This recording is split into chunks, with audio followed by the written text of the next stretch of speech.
तो इजराइल और ईरान के बीच तनाव तेजी से बढ़ता जा रहा है और इस बीच ईरान ने जो अपने न्यूक्लियर वेपन्स है उन पर सुरक्षा और मुस्तैद कर दी। कहां कहां सुरक्षा बढ़ाई गई आपको बता देते हैं। देखिए बोनाब में यहां पर न्यूक्लियर वेपन है, इसके अलावा रमसार वो तमाम इलाके जहां पर न्यूक्लियर वेपन रखे गए उन्हें और सुरक्षित किया गया, वहां पर और मजबूत सुरक्षा। आरक की बात कर ले, इसके अलावा तेहरान में ही देखिए एक तरह से पूरा हेडक्वार्टर्स है तो वहां पर और ज्यादा मुस्तैदी दिखाई जा रही है। इसके अलावा और कौन सी जगह है, इस्फान की बात करें तो यहां पर भी, और साथ ही बुशहर, ये तमाम वो न्यूक्लियर सेंटर्स हैं जहां पर न्यूक्लियर वेपन रखे हैं और जिनका इस्तेमाल करने की बात ईरान बार बार करता रहता है। तो कहीं इजराइल इनको निशाना ना बना दे और ईरान की अपने आप ही तबाही ना हो जाए, इसको लेकर ईरान यहां सजग दिखाई दे रहा है। और यही वजह है कि यहां पर सिक्योरिटी और बढ़ा दी गई है, मजबूती और बढ़ा दी गई है, क्योंकि अभी जो रिफ्ट चल रहा है इजराइल और ईरान के बीच, उसमें ऐसा लग रहा है कि दोनों ही देशों की तरफ से कुछ ना कुछ हो सकता है। और सबसे बड़ी बात है कि जैसे ही यहां पर इस्माइल हानिये की मौत हुई उसके बाद से ईरान का गुस्सा भी देखा जा रहा है। ईरान दिन पर दिन ये कह रहा है कि हम हमला कर देंगे, धमकी दे रहा है, और इस बीच इजराइल अपने काउंटर एक्शन की तैयारी करता दिखाई दे रहा है।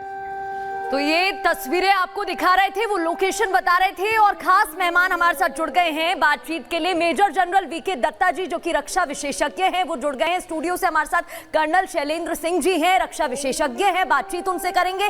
इसके अलावा विदेश मामलों के जानकार रविंदर सचदेवा जी भी हमारे साथ जुड़ गए हैं। सबसे पहले कर्नल शैलेंद्र जी आपके पास में आना चाहूंगी। जिस तरीके से संकेत मिल रहे हैं, उड़ानें बंद कर दी गई हैं, ना सिर्फ भारत में बल्कि कई देशों में, वो तो यही बता रहे हैं कि सायरन बज चुका है। जय हिंद। इसमें कोई शक नहीं है कि सायरन ऑलरेडी बज चुका है। मुझे तो ये नहीं समझ आ रहा लोगों को सायरन 7 अक्टूबर से अब तक सुनाई क्यों नहीं दिया, क्योंकि इजराइल एक वो कंट्री है जब किसी चीज़ की ठान लेता है तो वो अपनी खुद की भी नहीं सुनता।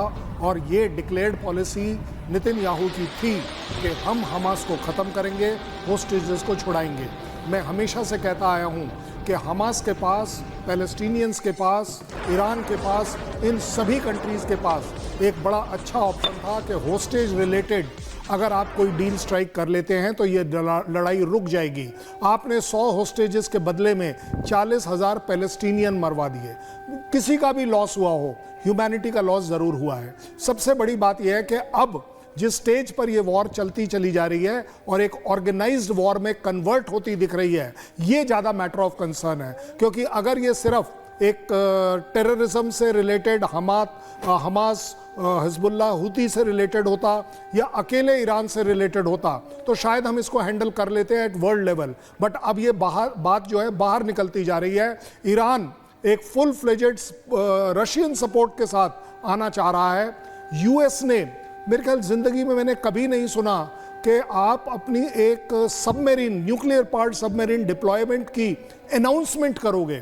जनरली ऐसी अनाउंसमेंट कभी नहीं करी जाती और ये डिप्लॉय करी भी जाती हैं। बट अपने आप में डिक्लेयर करना, एक आपने अब्राहम लिंकन को भेजना, F-35 उस पर है, F-18 है, और अब्राहम लिंकन को अकेला एक जहाज मत समझिए, ये एक स्ट्राइक ग्रुप है, एक फुल फ्लेजेड आर्मी है अपने आप में, जो एक पूरे फ्रंट को ना केवल हैंडल कर सकती है, तबाह कर सकती है। मुझे लगता है ये सारी चीजें शायद मेरे हिसाब से इस लड़ाई को रोकने के लिए है कि ईरान, क्योंकि आप रुक जाओ, जिक्र कर रहे हैं कर्नल शैलेंद्र की, लड़ाई रोकने के लिए। रविंदर सचदेव सर हमारे साथ जुड़े हुए हैं, फॉरेन अफेयर एक्सपर्ट हैं। रविंदर सर, जो बात हाईलाइट कर रहे हैं कर्नल शैलेंद्र की, ये रोकने के लिए, प्रेशर बिल्डअप करने के लिए, एक दबदबा दिखाने के लिए, तो ये कहाँ ले जा रहा है इस वक्त दुनिया को? क्योंकि हम अलग अलग फ्रंट्स अलग अलग जगहों पर खुले देख रहे हैं।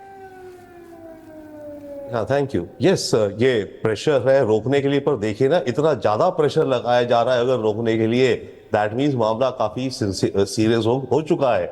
तो इस समय जो एक्सपेक्टेड है कि ईरान रिटेलिएट करेगा, ये माना जा रहा है कि 2 अप्रोचेस है ईरान के अंदर। उनका जो प्रेसिडेंट है फिलहाल और कुछ मॉडरेट्स हैं वो कह रहे हैं कि फुल आउट अटैक नहीं करना है हमें, बट जो रिपब्लिकन इनका गार्ड है, रिवोल्यूशनरी गार्ड, उसके जो लीडर्स हैं वो कह रहे हैं हमें एक बहुत स्ट्रॉन्ग स्ट्राइक करनी है इजराइल के ऊपर। तो एक तो ये 2 ऑब्वियस शायद ऑप्शंस चल रही हैं, पर जहां तक समझ आ रहा है अमेरिकन इंटेलिजेंस बार बार कह रहे हैं और हम शायद उसी के अकॉर्डिंग जा रहे हैं कि अटैक बिल्कुल इमिनेंट है और ईरान करेगा। क्वेश्चन अब ये है कि ईरान खुद करेगा छोटा अटैक दिखाने के लिए, जैसे कि इनके मॉडरेट्स कह रहे हैं, वो कह रहे हैं कि आज़रबैजान में इजरायली मोसाद के कुछ अड्डे हैं और उधर कुर्दिस्तान में, इराकी कुर्दिस्तान जो है, वहां भी मोसाद के कुछ अड्डे हैं, तो उन पर अटैक किया जाए। अगर डायरेक्ट इजराइल पे करेंगे उसमें फिर से ये हो सकता है जैसे पिछली बार था, बता दिया था। अपेरेंटली ईरान एक फुल फ्लेज वॉर शायद नहीं चाहता, ये एक और असेसमेंट आ रही है इंटेलिजेंस की, राइट, पर उसे कुछ करना है। बट अगर ये जो इनका हार्ड लाइन ज्यादा भारी पड़ गया तो होगा ईरान अटैक कर रहा है, हिजबुल्लाह, अब हिजबुल्लाह भी उसी समय करेगा जब ईरान करेगा, या पहले ईरान करेगा और फिर हिजबुल्लाह जुड़ जाएगा, या पहले हिजबुल्लाह करेगा फिर ईरान जुड़ जाएगा। तो ये परमुटेशन कॉम्बिनेशंस चल रहे हैं। हूती का पार्टिसिपेट करना कुछ ज्यादा आई थिंक डिफरेंस नहीं दिखता है, वो ऑलरेडी कर रहे हैं, वो कितना और कर लेंगे वो लोग दूर है। परंतु हाँ, एक एलिमेंट और है, देखिए सीरिया में जो ये मिलिशिया ग्रुप्स हैं जो एक्सिस के, जो कि इजराइल के खिलाफ, हिजबुल्लाह, कुछ जिहादी ग्रुप्स, उन सब के अलावा इस्लामिक स्टेट भी है जो एक जमाने में होती थी। ओके, इस्लामिक स्टेट भी अब सीरिया के अंदर अपेरेंटली ज्यादा पावरफुल हो गई है। आपको याद हो उसने तेहरान में एक जो ब्लास्ट किया था उसने किया था, और मॉस्को पे भी एक जो ब्लास्ट हुआ था भी थिएटर पे, इस्लामिक स्टेट। और विस्तार से हम बात करेंगे, चर्चा करेंगे, क्योंकि इसमें कई वेन्यूज हैं जिस पर बातचीत करना बहुत जरूरी है। लेकिन एक बार हम दर्शकों को बता दें कि कौन कितना शक्तिशाली है, किसके पास कितने सैनिक है, क्या आर्म्स एम्युनिशन है, जानकारी हम आपके सामने रख रहे हैं। देखिए, अगर बात करें ईरान की तो 11.80 लाख इनके पास सैनिक है, इजराइल के पास कम है, इजराइल के पास 6.70 लाख, यानी यहाँ पर एक अच्छा डिफरेंस हम ईरान और इजराइल के बीच देख रहे हैं। लेकिन अगर हम बात करें एक्टिव सैनिकों की तो इसमें भी संख्या ईरान की ज्यादा दिखाई दे रही है इजराइल के कंपैरिजन में। रिजर्व सैन्य बल की बात करें तो इजराइल के पास ज्यादा है 4.65 लाख, वहीं ईरान के पास 3,50,000 करीब ऐसे सैनिक है, रिजर्व सैनिक बल, जो कि बाद में मैदान में उतारे जा सकते हैं। अगला आंकड़ा आपके सामने रख रहे हैं। देखिए, ये हम फटाफट से आपको बता दे रहे हैं कि कौन कितना शक्तिशाली है।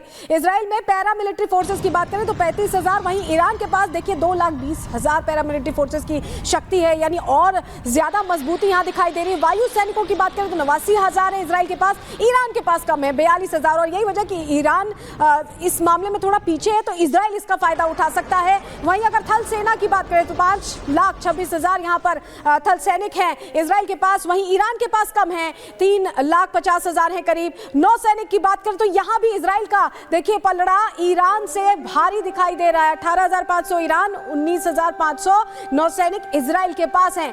ये वो आंकड़े हैं जो हम आपको बता रहे हैं, कंपैरिजन बता रहे हैं। हालांकि इजराइल बहुत मामलों में बहुत आगे माना जाता है, टैक्टिकली कहें या एक तरह से एडवांसमेंट की बात करें, उनके एम्युनिशंस की, तो उस लिहाज से बहुत आगे माना जाता है इजराइल। और यही वजह है कि इजराइल अपना दबदबा उस टेंशन के माहौल में, जो आसपास दुश्मन देशों से घिरे होने के बावजूद, इजराइल अपना दबदबा भी कायम कर पाया है, विदस्टैंड भी कर पाया है उस प्रेशर को, जो चाहे लेबनान से आ रहा हो, चाहे गाजा से आ रहा हो, चाहे और देशों से आ रहा हो।